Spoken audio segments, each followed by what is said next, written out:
ପିଲାମାନେ ଆଜି ଆମେ ଆମ ଦଶମ କ୍ଲାସର ଜୀବବିଜ୍ଞାନର ରେଚନ ଚାପ୍ଟର ଅଭ୍ୟାସ ପ୍ରଶ୍ନପତ୍ର ସବୁତକ କରିବା। ତାହେଲେ 1 ନମ୍ବର ପ୍ରଶ୍ନ ପିଲାମାନେ ଦେଇଛି ଆମକୁ ରେଚନ କ'ଣ, ବୃକକର ଅବସ୍ଥିତି ଓ ଗଠନ ଲେଖ। ତାହେଲେ ପ୍ରଥମେ ପଢ଼ିବା ପିଲାମାନେ ଆମେ ରେଚନ କ'ଣ।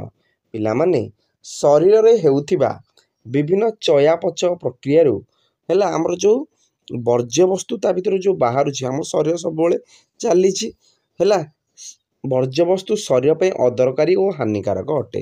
ସେ ବର୍ଜ୍ୟବସ୍ତୁ ଏଣୁ ଶରୀରରେ ଥିବା ବିଶେଷ ବ୍ୟବସ୍ଥା ଏହି ବର୍ଜ୍ୟବସ୍ତୁ ଗୁଡ଼ିକୁ ନିଷ୍କାସିତ କରି ଶରୀର ଭିତର ପରିବେଶକୁ ପ୍ରଦୂଷଣ ମୁକ୍ତ ରଖେ। ଆମେ ଆମର ମଳ ବାଟେ ଏହାକୁ ବାହାର କରିଦେଇ ହେଲା, ତାହେଲେ ଆମ ଶରୀର ସବୁବେଳେ ଏଇଭଳି ଭାବରେ ପରିଷ୍କାର ରୁହେ। ଏହାଦ୍ୱାରା କୋଷରେ ହେଉଥିବା ବିଭିନ୍ନ ଜୈବ ରାସାୟନିକ କାର୍ଯ୍ୟକଳାପର ସନ୍ତୁଳନ ବଜାୟ ରହେ ଓ ଶରୀର ସୁସ୍ଥ ରହେ। ଏହି ପ୍ରକ୍ରିୟାକୁ ରେଚନ ବୋଲି କୁହାଯାଏ। ତାପରେ ଆମେ ଦେଖିବା ସେଇ କୋଶ୍ଚିନ୍ ଆମର ଲଙ୍ଗ କୋଶ୍ଚିନ୍ ଭଳିଆ ଦେଇଥିଲା ବୃକକର ଅବସ୍ଥିତି ଓ ଗଠନ। ପିଲାମାନେ ପ୍ରତ୍ୟେକ ବୃକକ ଭିତରେ 10 ଲକ୍ଷରୁ ଅଧିକ କ'ଣ ବୃକକୀୟ ନଳିକା ରହିଥାଏ ସୂକ୍ଷ୍ମ। ବୃକକର ଆକୃତି କିପରି? ଶିମ୍ବ ମଞ୍ଜି ପରି। ସୁସ୍ଥ ବ୍ୟକ୍ତିର ବୃକକର ଲମ୍ବ ହେଉଛି 10ରୁ 12 ସେଣ୍ଟିମିଟର, ପ୍ରସ୍ଥ ହେଉଛି 5ରୁ 7 ସେଣ୍ଟିମିଟର ଓ ମୋଟେଇ ହେଉଛି 3 ସେଣ୍ଟିମିଟର। ଏଇ ତିନୋଟି ଯାକ ସର୍ଟ କୋଶ୍ଚିନ୍ ହେଲା, ମନେ ରଖିବ। ଗୋଟେ ହେଲା ଆସୁଛି ହେଲା ବୃକକର ଆକୃତି ମଧ୍ୟ ବେଳେବେଳେ ପଚାରି ଦେଉଛି। ଆଉ କ'ଣ? ବୃକକ ଭିତରେ ପାଖରେ ଥିବା ଖାଲୁଆ ସ୍ଥାନଟିକୁ ହାଇଲମ୍ କୁହାଯାଏ। ଇମ୍ପୋର୍ଟାଣ୍ଟ ପଏଣ୍ଟ, ବହୁତ ଥର ପରୀକ୍ଷାରେ ମଧ୍ୟ ପକେଇଲାଣି। ଏବଂ ସେଇ ହାଇଲମ୍ ମଧ୍ୟ ଦେଇ ବୃକକୀୟ ଶିରା, ଧମନୀ ଓ ମୃତ ସାରଣୀ ବୃକକ ସହିତ ସଂଯୁକ୍ତ ହୋଇଥାଏ। ମୃତ ସାରଣୀ ଦେଇ ବୃକକରୁ ମୂତ୍ରାଶୟକୁ ମଧ୍ୟ ଆସିଥାଏ। ତାପରେ ଆମେ 2 ନମ୍ବର ପଢ଼ିବା ବୃକକର ଗଠନ ଓ କାର୍ଯ୍ୟ ଆମେ ଲେଖିବା ହେଲା। ପ୍ରତ୍ୟେକ ବୃକକ ଭିତରେ 10 ଲକ୍ଷରୁ ଅଧିକ ବୃକକୀୟ ନଳିକା ରହିଥାଏ ହେଲା। ତାହେଲେ ପ୍ରତି ବୃକକୀୟ ନଳିକାର ଗୋଟିଏ ପାର୍ଶ୍ୱ କପ୍ ବା ଗିନା ଆକୃତିର। କପ୍ ଆକୃତିର ଏହି ପାର୍ଶ୍ୱଟି ବୃକକର ବାହାର ପଟକୁ ମୁହାଁଇଥାଏ। ଏହି କପ୍କୁ ବାୟୋମ୍ୟାନ୍ କ୍ୟାପସୁଲ ବୋଲି କୁହାଯାଏ। ମନେ ରଖିଥା। ପ୍ରତି ନେଫ୍ରନ୍ ସହ ବୃକକୀୟ ଧମନୀର ଗୋଟିଏ ଲେଖାଏଁ ସୂକ୍ଷ୍ମ ଶାଖା ହେଲା, ଆକୁ କୁହାଯାଏ ସୂକ୍ଷ୍ମ ଶାଖାକୁ କୁହାଯାଏ ଏଫରେଣ୍ଟ ଅନ୍ତର୍ବାହୀ ଉପଧମନୀ ସଂଯୁକ୍ତ ହୋଇଥାଏ ହେଲା। ଏବଂ ଏହା ନେଫ୍ରନ୍ ଭିତରେ ପ୍ରବେଶ କରି କ'ଣ କରେ? ଅନେକ ଅତି ସୂକ୍ଷ୍ମ ଶାଖା ପ୍ରଶାଖ ବା କୈଶିକ ନଳୀରେ ପରିଣତ ହୋଇଥାଏ। ଏବଂ ଏହିସବୁ କୈଶିକ ନଳୀ କ'ଣ କରିବ? ପରସ୍ପର ସହ ପୁଣି ମିଶିଯିବା ଦ୍ୱାରା ଏଫରେଣ୍ଟ ବହିବାହୀ ଉପଧମନୀ ସୃଷ୍ଟି ହୋଇଥାଏ। ଏବଂ କୈଶିକ ନଳୀ ଗୁଡ଼ିକର ପ୍ରାଚୀର ଖୁବ୍ ପତଳା।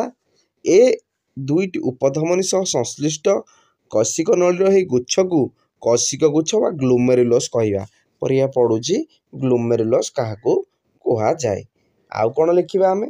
ବାୟୋମ୍ୟାନ୍ କ୍ୟାପସୁଲର କପ୍ରେ ଏହା ଯୋଗୁଁ ହୋଇ ରହିଥାଏ ହେଲା। ରକ୍ତ ଅନ୍ତର୍ବାହୀ ଉପଧମନୀ ଦେଇ କୈଶିକ ଗୁଚ୍ଛରେ ପ୍ରବେଶ କରେ ଏବଂ ବହିର୍ବାହୀ ଉପଧମନୀ ଦେଇ ଗୁଚ୍ଛ ବାହାରକୁ ଯାଇଥାଏ।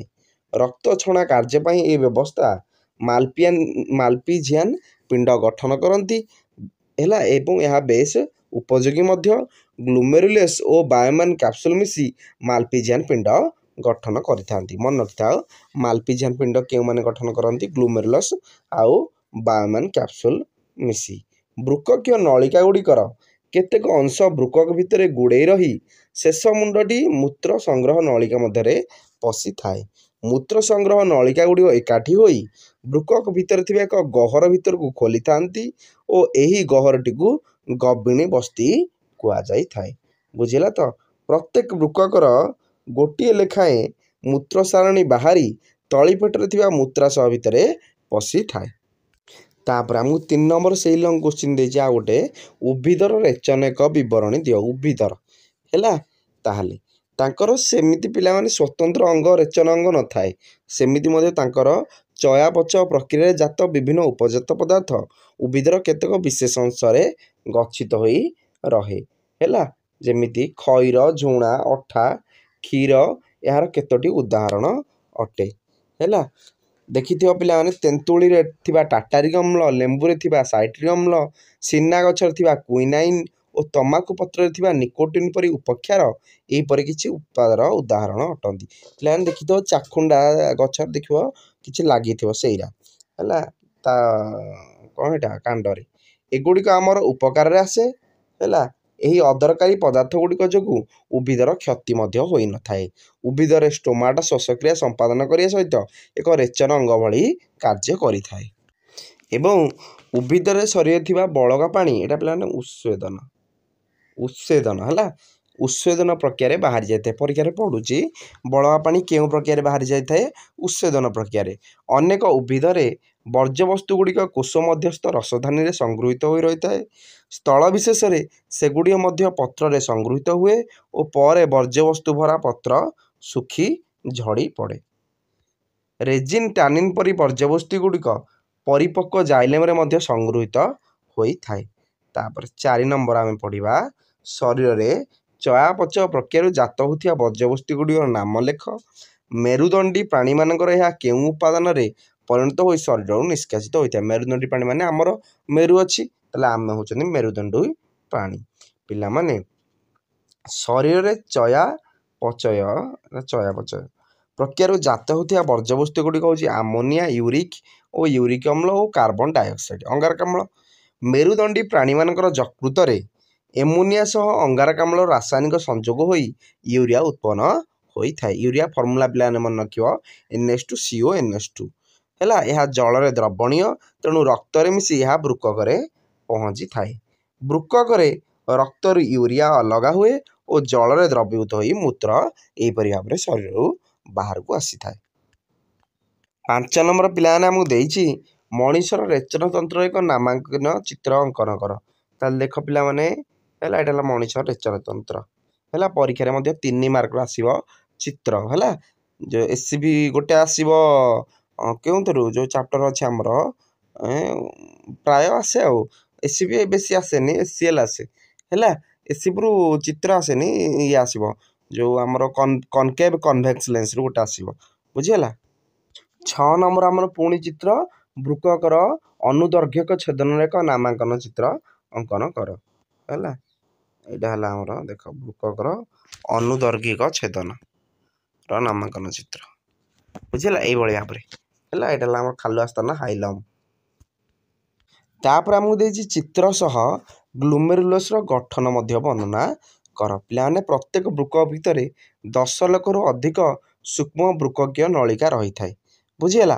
ପ୍ରତ୍ୟେକ ବୃକକୀୟ ନଳିକାର ଗୋଟିଏ ପାର୍ଶ୍ୱ କପ୍ ବା ଗିନା ଆକୃତିର ହେଲା।